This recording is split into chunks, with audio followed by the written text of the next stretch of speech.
তবে বিভিন্ন অনুষ্ঠানে আমাকে হেনস্থা করা শুরু করলো তার নির্দেশ। তার কারণটা কি? অধীরবাবু জোট রাজনৈতিক বাধ্যবাধকতা বোঝাতে গিয়ে পুকুর নদী টদী অনেক কিছু বুঝিয়েছে। আমি শুধু প্রশ্ন করেছিলাম, অধীরবাবু আপনি যখন পুকুর নদী বোঝাচ্ছেন, মুর্শিদাবাদে কংগ্রেসের একজন সাধারণ কর্মী তৃণমূলের হাতে খুন হওয়া ফুলচাঁদ শেখের মুখটা আপনার চোখের সামনে ভাসেনি?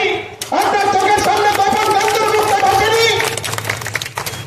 অধীর চৌধুরীর এই পুকুর নদী বোঝানোর মোটামুটি অনেকটা কৃতিত্ব বা অনেকটা সুযোগ সুবিধা উনি ভোটে পেয়েছেন।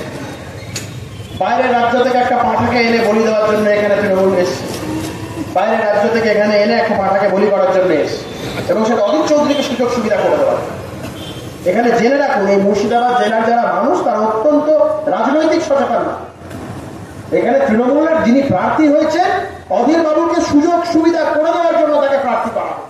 কিন্তু জেনে রাখুন, এই মুর্শিদাবাদ জেলায় বহরমপুর লোকসভায় আমি আসার সময় একটা হোর্ডিং দেখছিলাম, সেখানে লেখা আছে অধীর আগ্রহে বহরমপুরের মানুষ। তারপরের কথাটা লেখেনি, অধীর আগ্রহে বহরমপুরের মানুষ অধীর চৌধুরীকে হারাতে নির্মল সাহাকে যেত। অধীর চৌধুরী এত বড় অবিসংবাদী যদি নেতা হবেন, আপনারা চিন্তা করে দেখুন, যারা বহরমপুরের পুরনো মানুষজন আছেন, 10 বছর আগে ফিরে যায়, অধীর চৌধুরীর ডান দিকে বাঁ দিকে থাকা লোকগুলো, এত বিশ্বস্ত মানুষগুলো কোথায় গেল? তারা অধীর চৌধুরীর পাশে নেই কেন? যারা দিনের পর দিন অধীর চৌধুরীর সাথে একসাথে থেকে রাজনীতি করেছে, অধীর চৌধুরীর উপরে গুলি চললে যারা বুক ছিটিয়ে দাঁড়িয়ে যেত, তারা অধীর চৌধুরীর পাশে নেই কেন?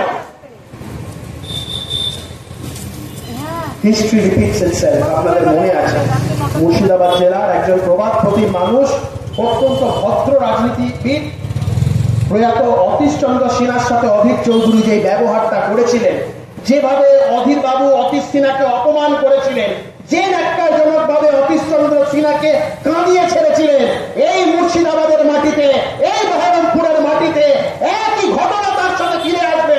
তাই তো যাকে পারছে দাঁত খেচে তেড়ে যাচ্ছে। বহরমপুরে তার নাম হয়ে গেছে দাঁত খেতে, যাকে যাকে পারছে দাঁত খেচে তেড়ে।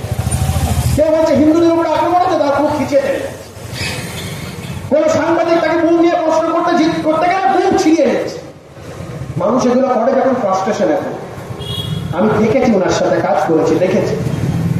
অধীরবাবু এত কাছের লোক, এত প্যারে লোক, সমস্ত যারা যারা তার আশেপাশে ঘুরে বেড়ায়, একটা মাইকা লালেরও হিম্মত হয়নি যেদিন মমতা বন্দ্যোপাধ্যায় অধীরবাবুর প্রয়াত কন্যা সম্পর্কে কুরুচিকর মন্তব্য করেছিলেন, প্রতিবাদ করা।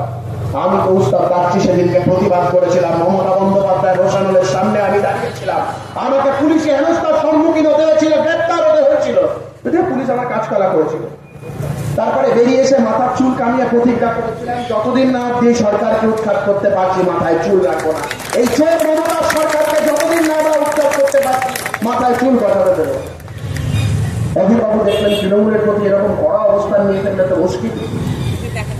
কারণ অধীরবাবু তৃণমূলের সাথে একটা ট্যাসিড আন্ডারস্ট্যান্ডিং এসে, শুধু বহরমপুরে আমি থাকবো আর সারা রাজ্য জুড়ে কংগ্রেসটা গোল্লায় যায়, আমার তাতে কিছু দেশে যায়।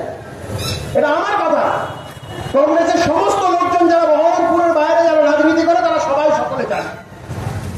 বহরমপুর জেলার সমস্ত মানুষ জানেন সিপিএম এর সাথে কংগ্রেসের কি রক্তক্ষয়ী সংগ্রামটা হয়েছে। কতজন বহরমপুরের মানুষ, কতজন মুর্শিদাবাদের মানুষ, কতজন দমকলের মানুষ, কতজন জঙ্গিপুরের মানুষ, কতজন সংসারগঞ্জের মানুষ, কতজনকে প্রাণ দিতে হয়েছে এই সিপিএম এর হাতে। আজকে অধীরবাবু লাল রঙের উত্তরীয় পরে ইনকলাব জিন্দাবাদ ঘুরে পড়ে বেড়াচ্ছে। বহরমপুরের মানুষ এগুলো সবটা দেখছে, জানছে, বুঝছে। ইন্ডি জোট তৈরি হচ্ছে। ইন্ডি জোট করেছে, কার পিন্ডি চটকাবে ভগবান। যত রাজ্যের চোর জোচ্চোর সব একসাথে এক হয়ে গেছে। যে কংগ্রেসকে গালিগালাজ দিয়ে অরবিন্দ কেজরিওয়ালের সৃষ্টি, সেই অরবিন্দ কেজরিওয়াল একসাথে মঞ্চ দিয়ে এখন জেলে আছে। যে কংগ্রেসকে গালিগালাজ দিয়ে একটার পর একটা রাজনৈতিক দল তাদের রাজনৈতিক চলার পথ তৈরি হয়েছে, সেই সমস্ত দলগুলো একসাথে বসে কি কোনো নীতি নৈতিকতা বলে বিজেপিকে সব। এখানে কংগ্রেসের কর্মীরা মার খাচ্ছে, জেলে যাচ্ছে, মরে যাচ্ছে। ওদিকে রাহুল গান্ধী ভোর 4টার সময় দরজা খুলে দিচ্ছে, একটা কয়লা আছে বাড়িতে এসে দিয়ে বসে চা খাচ্ছে। এখানে কংগ্রেসের লোকেরা মারপিট করছে, তৃণমূলের বিরুদ্ধে লড়ছে, মিথ্যে মামলায় জর্জরিত হচ্ছে।